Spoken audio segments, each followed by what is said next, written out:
ፈሪ የሆነ ሰው አይ በቃ ይሄንን ያልጀምረውም ያለ ሰው የትም አይደርስም።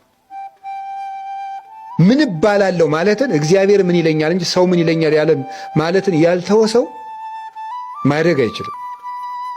የሰው ልጅ ሁልጊዜም እንኳን ጓደኛው ላይ ከእግዚአብሔር ላይ ሐሳብ የሚሰጥ ፍጡር ነው።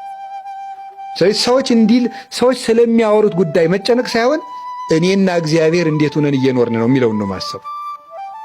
ሰው የፈለገውን ማውራት ይችላል። እኛ ግን መስራት ያለብን የራሳችን። ስለዚህ ከፈሪነት መጠበቅ፣ ሰው ምን ይለኛል የሚለውን ወይም እንዲህ ቢገጥመኝሳ፣ ብዋረድሳ፣ ሬባስ አልነካካ፣ ይሄን ባደርገውሳ፣ ቢበላሽብኝሳ፣ ይሄን ብናገርሳ፣ እነገሬ ቢተቹኝሳ፣ እንዲህ ብሰራሳ፣ እንዲህ ቢሆንብኝሳ። የፈሪነት ነው። ምንድን ነው ያደረገ? መክሊቴን እነግዳለሁ ስል የባልት ሌቦች ቢወስዱብኝሳ ነበር ያለ። ፈሪ ሰው አያፈራም። አጉል ድፍረት ሳይሆን ምን ይሉኝ፣ እነዚህ ብሉኝ፣ ቢበላሽብኝ፣ ብከስር፣ እንዲህ ብል ብሎ ማሰብ። ሁልጊዜ እየፈራ ነው ሰው ችግሩን ይዞ የሚኖረው። ሰው በዚህ ዓለም ሲኖር እንግዳ ነው። ለመክሰርም ለማትረፍም ተዘጋጅቶ መስራት አለበት። የምንችለውን ነገር በእግዚአብሔር አምነን ሰው አማክረን አቅደን መስራት።